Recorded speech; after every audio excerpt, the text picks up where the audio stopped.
Hey WhatsApp guys, it's your boy Shaggy signing in. अरे हमारे बकरे ने क्या डेब्यू मारा है भाई।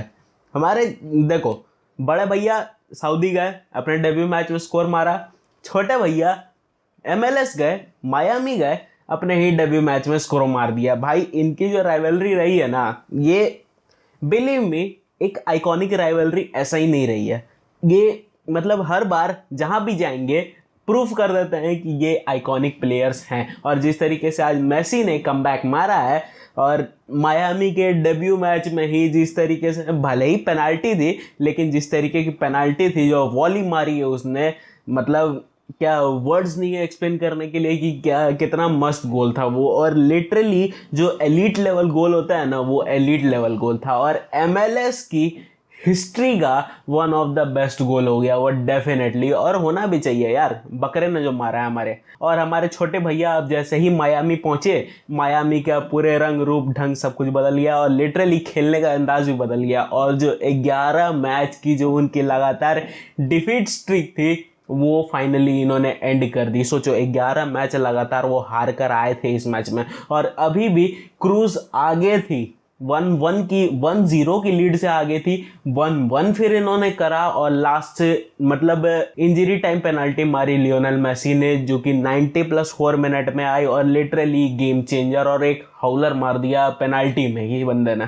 और लिटरली, और इस पेनल्टी से उस बंदे ने लिटरली मतलब ये चीज़ प्रूव कर दिया कि उसका लेफ्ट फुट लिटरली मतलब गोल्ड का बना हुआ है। और जिस तरीके से वो गोल आई, वर्ड्स नहीं है भैया एक्सप्लेन करने के लिए कि कितना हाइप्ड मूवमेंट था ये। जितना भी लियोनेल मेसी फैंस और जितने भी इंटर मायामी फैंस और जितने भी बार्सिलोना फैंस आउट देयर, उन सब के लिए कितना बड़ा हाइप्ड मूवमेंट था। और लिटरली मतलब पागल हो गई जनता MLS की। उन्होंने कुछ सोचा नहीं था ऐसा कि ऐसा भी हो सकता है। डेविड बेकम भैया रोने लगे और हमारे जेम्स भैया तो लिटरली कूदने ही लगे। तो ऐसे में अब उनको एक ऐसा इमेज दिख गया जो लिटरली मतलब यूरोपियन फुटबॉल का जान था। और यूरोपियन फुटबॉल मतलब यूरोपियन फुटबॉल की एक झलक उन्हें दिख गई कि भैया अब यही होना है MLS में। और देखो MLS की जिस तरीके से इंटर मायामी की कहानी रही है, वो एक चीज़ तो कंफर्म है कि मेसी के आने के बाद इंटर मायामी सुधरेगी ज़रूर। खैर,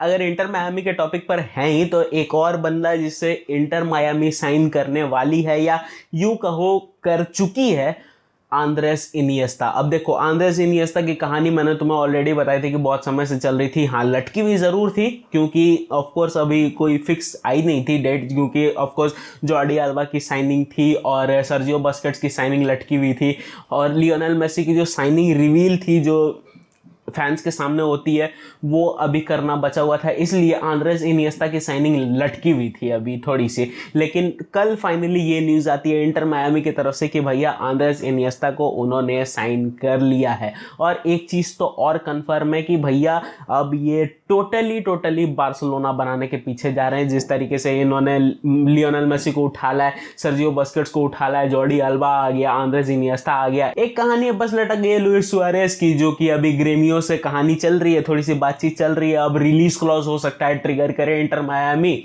लुइस सुआरेज का, और फिर तुम्हें दिख सकता है कि सुआरेज भैया भी अब इंटर मायामी में खेलते हुए दिखेंगे। तो ये पांचों को अब साइनिंग कर लेना खुद में ही बहुत बड़ी बात है इंटर मायामी के लिए। और जिस तरीके से आज ऑफ कोर्स मैच आई है, सर्जियो बस्केट्स ने भी मतलब out of the box perform करा। जो वो बंदा जिस चीज़ के लिए जाना जाता है, लिटरली उसने वही चीज़ करी है पूरे फील्ड पर।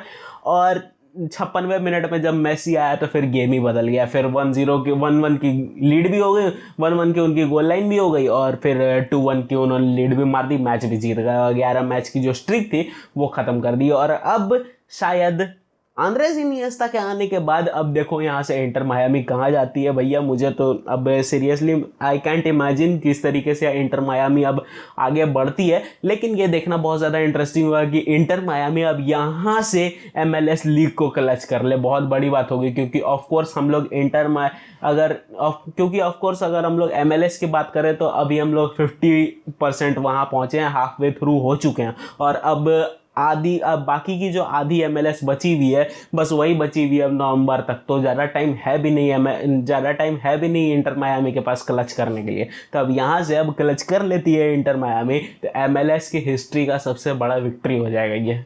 Bye Inter Miami. Of course तुम्हें पता है कि ये कर भी सकते हैं अगर अपनी पे आ गए तो। खैर इसी के साथ हम लोग आते हैं आज की थर्ड अपडेट पर, जो कि है आज की सबसे बड़ी ब्लॉकबस्टर अपडेट।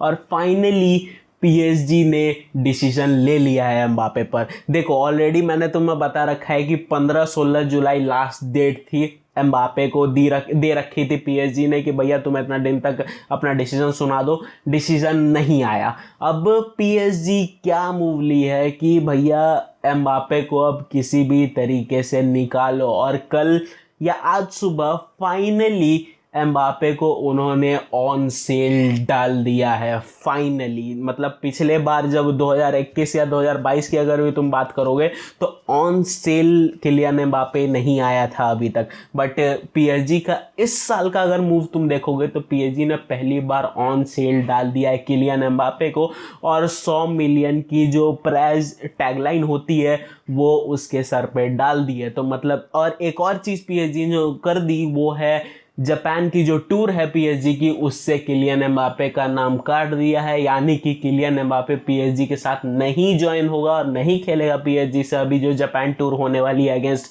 अल नसर और इंटर मिलान।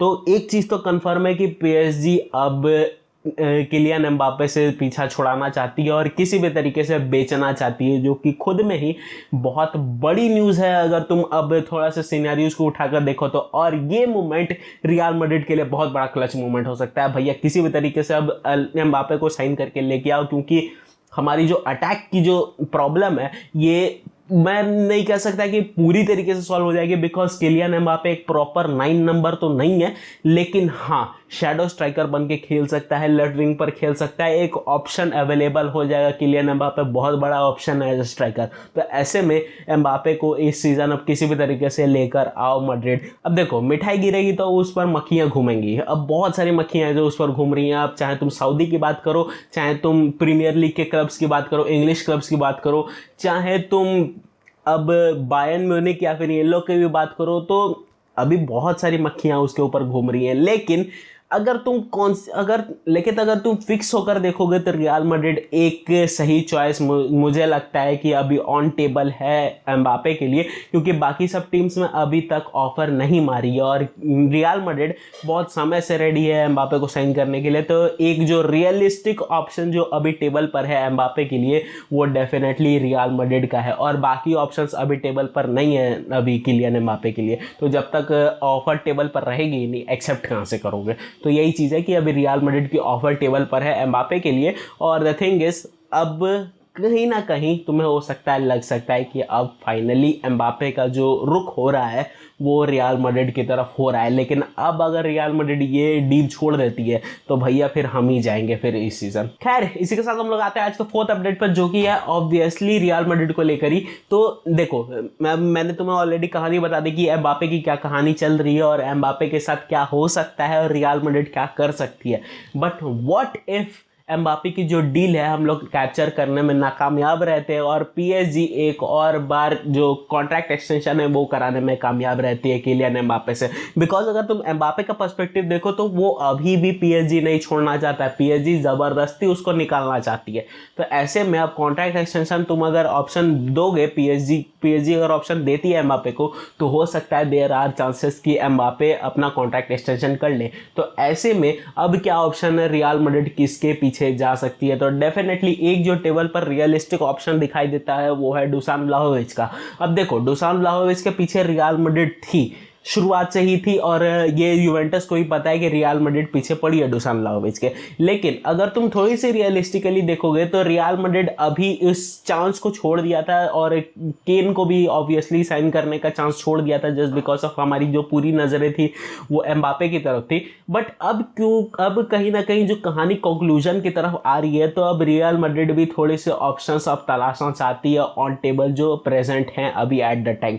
और ऐसे में डुसान व्लाहोविच सबसे बड़ा ऑप्शन है एज अ 9 नंबर। देखो उसने यूवेंटस में भी एज अ 9 नंबर खेला है और बहुत अच्छा खेलता है बंदा, और लिटरली उसकी जो ट्रिगर है, बॉल ड्रिबल है, ये सब बहुत सही है, और चांस जो कन्वर्ट करता है बंदा अच्छा खासा एक 9 नंबर हो सकता है हमारे लिए डुसान व्लाहोविच। और ऐसे में डुसान व्लाहोविच का ऑप्शन टेबल पर होना रियल मैड्रिड के लिए एज अ सेकंड ऑप्शन ये बहुत बड़ी न्यूज़ है। और एंड ऑफ कोर्स हम लोग एम्बापे का जो डील है वो कैप्चर करने में अगर कामयाब रहता है तो डेफिनेटली हमारे लिए सोने पर सुहागा हो जाएगी। बट अगर नहीं भी होता है तो भी हम डुसान व्लाहोविच के पीछे जा सकते हैं। खैर, तुम्हें क्या लगता है, एम्बापे आ सकता है इस साल, या फिर अभी भी कुछ ना कुछ पीछे की बैक स्टोरी लाइन कुछ चल रही है और कहीं ना कहीं एक वो ट्रिगर लगा के कुछ लगा के पीएसजी कॉन्ट्रैक्ट एक्सटेंशन करा लेगी? तुम्हें क्या लगता है कमेंट सेक्शन में जरूर बताना। खैर, that's it for today guys. Hope ये वीडियो तुम्हें अच्छी लगी। वीडियो अगर अच्छी लगी तो वीडियो को लाइक करना, चैनल को सब्सक्राइब करना। मैं मिलता हूं तुमसे किसी और दिन किसी और नए टॉपिक पर। It's voice signing out.